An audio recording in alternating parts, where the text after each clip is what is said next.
Good morning વિદ્યાર્થી મિત્રો. ધોરણ 7 સામાજિક વિજ્ઞાન પ્રકરણ નંબર 12 આપત્તિ અને વ્યવસ્થાપન. તો વિદ્યાર્થી મિત્રો, આપણે આપત્તિઓની સામાજિક આર્થિક જે અસરો આપણે જોયા છે. આજે વિભાગ નંબર 6 જોવાના છે. આ પ્રકારની મુખ્ય અસરો જોવા મળે છે. આપત્તિઓની અસરો ઓછા વત્તા અંશે તમામ લોકો પર પડે છે, જેનાથી સૌથી મોટી અસર ગરીબી માણસો અને અભાવગ્રસ્તો પર વધુ થાય છે. વિદ્યાર્થી મિત્રો, તમને ખબર છે કે ભૂકંપ, પૂર, સુનામી, વાવાઝોડું, જ્વાળામુખી, દાવાનળ, દુષ્કાળ જેવી પરિસ્થિતિથી સૌથી મોટી અસર જે ગરીબ લોકો છે એના પર થાય છે. માનવ જીવન પર તેની વિઘાત અસરો જોવા મળે છે. સાવચેતી, લોકજાગૃતિ, તંત્રને સજ્જ કરવા જેવા પગલાં ભરવાથી તેની વિનાશક તીવ્રતા ઓછી કરે છે. આપત્તિ કે અકસ્માતથી કેટલીક ઘટનાઓ માનવ સર્જિત હોય છે. વિદ્યાર્થી મિત્રો, આપણે અગાડી શીખી ગયા કુદરતી આપત્તિ અને માનવ સર્જિત આપત્તિ. તો કુદરતી આપત્તિ તમને ખબર છે કે ભૂકંપ, જ્વાળામુખી, દુષ્કાળ, દાવાનળ, પૂર, સુનામી, વાવાઝોડું. અને માનવ સર્જિત આપત્તિ જેમાં આગ, ઔદ્યોગિક અકસ્માત, બોમ્બ વિસ્ફોટ, ટ્રાફિક સમસ્યા, હુલ્લડ વગેરે જે સાવચેતી કે અંગત મચતી આવી ઘટનાઓ નિવારી શકાય છે. ઘણીવાર આપત્તિ સમયે લોકો રાહત કે બચાવ કામ માટે મદદરૂપ થવાના બદલે કામગીરીમાં અવરોધ કે વિલંબ થાય છે. વિદ્યાર્થી મિત્રો, સમાજમાં એવા પણ લોકો છે કે જેવી આપત્તિ હોય છે તો આપત્તિ માટે કોઈને સહાય કરતા નથી, પરંતુ આપત્તિમાં જે સહાય કરતા તે લોકોને શું કરે, કામ કરતા અટકાવે છે.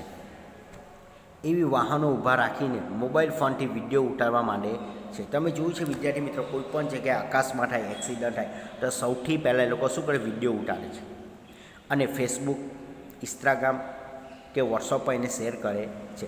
પરંતુ જે વ્યક્તિ લોહી લુહાણ છે તો તેને બચાવવાની કોશિશ કરતા નથી. એવા પણ સમાજમાં આ લોકો છે, જેના લીધે અસરગ્રસ્તોના જીવનનું જોખમ પણ સર્જાય છે અને મૃત્યુ પણ થઈ શકે છે. એને બચાવવાની કોશિશ કરતા નથી. આવા સમયે આપણે રાહત અને બચાવ કામગીરીના તંત્રને મદદ થવું જોઈએ. તો વિદ્યાર્થી મિત્રો, આપણે ચિત્ર દ્વારા સમજીએ.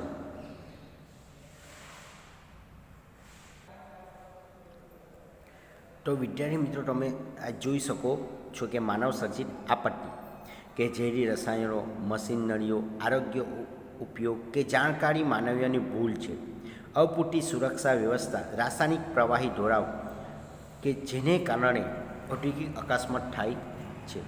તમે જોયું છે એક્સિડન્ટ છે. બીજું ચિત્ર તમે જોઈ શકો કે નાના નાના બાળકો ઔદ્યોગિક અકસ્માત છે જે આવી મશીનરી સાથે કામ કરતા હોય છે અને સહેજ પણ ભૂલને કારણે, રસાયણ ઢોળાવને કારણે આવા મોટા સમસ્યા ઊભી થઈ જાય છે. તમે જોઈ શકો છો વિદ્યાર્થી મિત્રો કે રસ્તા પર ઓઇલ ઢોળાયું છે. આ ઓઇલને કારણે આખી મોટી ટ્રક લીપસી જાય છે. ઔદ્યોગિક અકસ્માતથી કારખાને નુકસાન થાય તેમજ ઘણી વખત મજૂરો પોતાની જીવ પણ ગુમાવે છે. આ તમે ચિત્રમાં જોઈ શકો છો. ઔદ્યોગિક અકસ્માત જે અકસ્માતથી કારખાનામાં નુકસાન થાય છે અને મજૂરો પોતાનું જાન પણ આપી દે છે. હવે વિદ્યાર્થી મિત્રો જોવાના છે યુદ્ધ. અંગત સ્વાર્થ, લાલચ, રાજકીય વિવાદો, પરદેશી કે સરહદી વિસ્તારો માટે યુદ્ધ લડાય છે. આ વિદ્યાર્થી મિત્રો આપણી માનવ સર્જિત આપત્તિ છે. તમે જોઈ શકો છો યુદ્ધના કારણે જે તે દેશમાં માનવ ધન ગુમાવી પડે છે.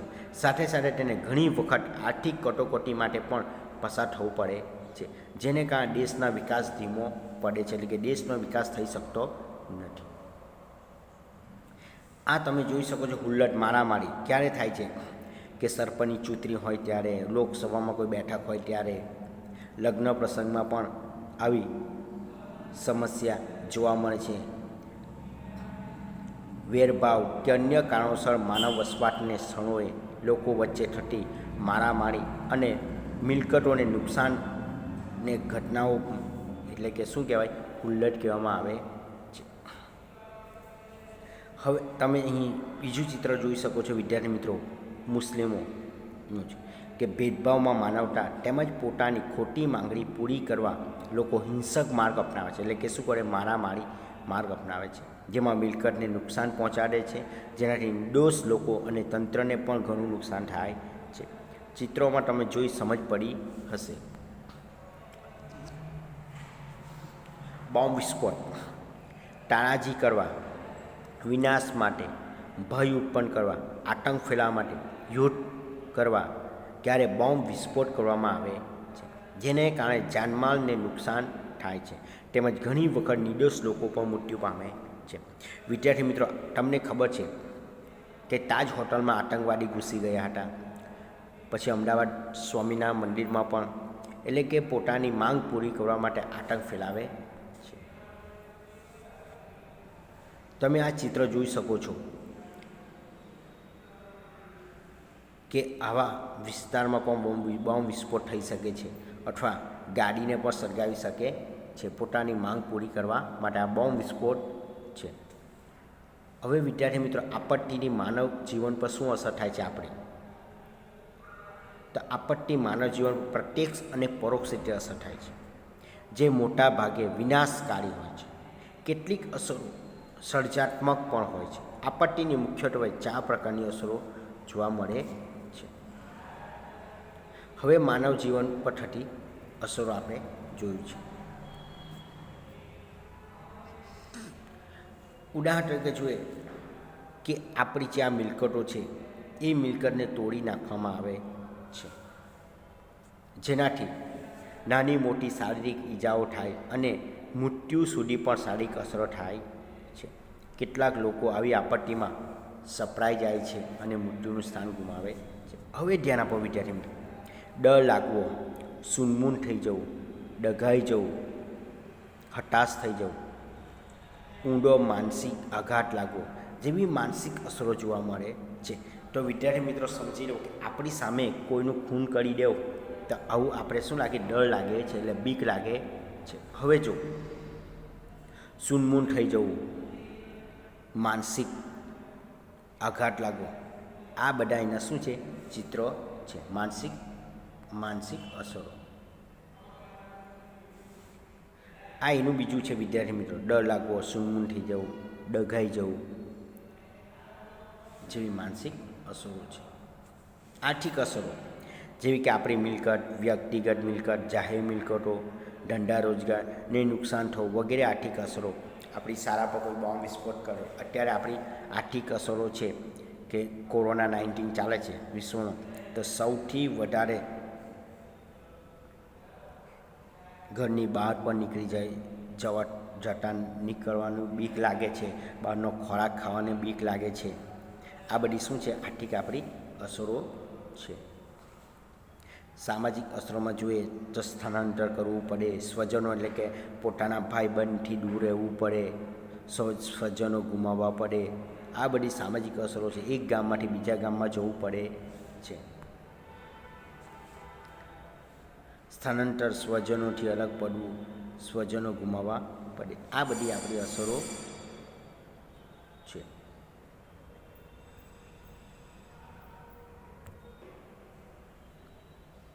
વિદ્યાર્થી મિત્રો, જાણવા જેવું આ જે ચિત્ર છે તે શાનું છે, તીડનું છે. તમે તીડ જોયા હશે, ફૂલ પાકો પર બેસે છે. જૈવિક આપત્તિ છે. કઈ આપત્તિ? તે જૈવિક.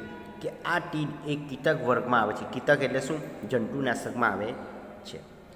એ 11,000 જેટલી પ્રજાતિ છે. તો વિદ્યાર્થી મિત્રો, એવું કહેવા માંગે છે આ તીડ કેટલી જાતિના છે? તો 11,000 જેટલા જાતિના તીડ છે.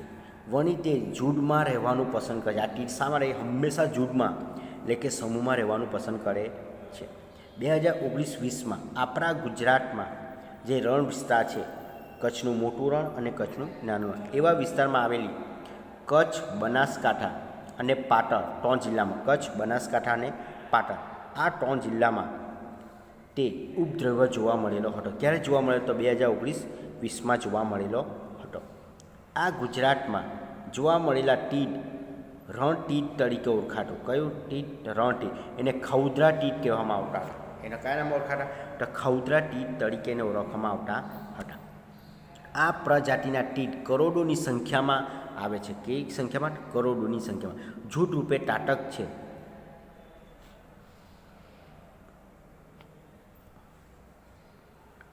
જીવનકાળ દરમિયાન પોતાના વજનથી હજારો ગણું ખાઈ જાય છે.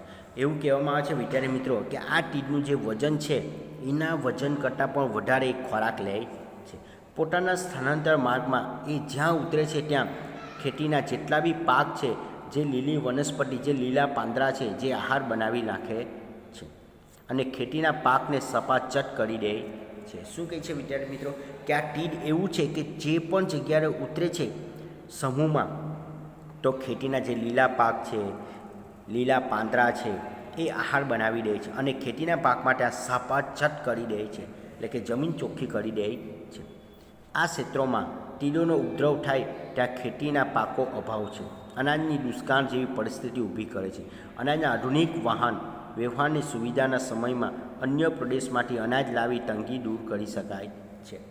તો વિદ્યાર્થી મિત્રો, આપણા જે વિસ્તારમાં તીડ ઉતરે છે તે વિસ્તારના ખેતી પાક થઈ શકતો નથી, એટલે આપણે બીજી જગ્યાથી અનાજ લાવવું પડે છે. તીડને નાશ કરવા માટે ખેતી વિભાગની સૂચના પ્રમાણે દવાનો છંટકાવ કરવામાં આવ્યો છે અને એનો નાશ પણ થયો છે. વિદ્યાર્થી મિત્રો, આ એનું સ્વાધ્યાય છે. ખાલી જગ્યા 3 ખાલી જગ્યા છે, 2 જોડકા છે,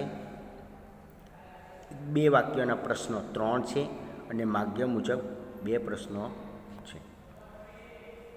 અહીં આપણું આ પ્રકરણ પૂરું થાય છે.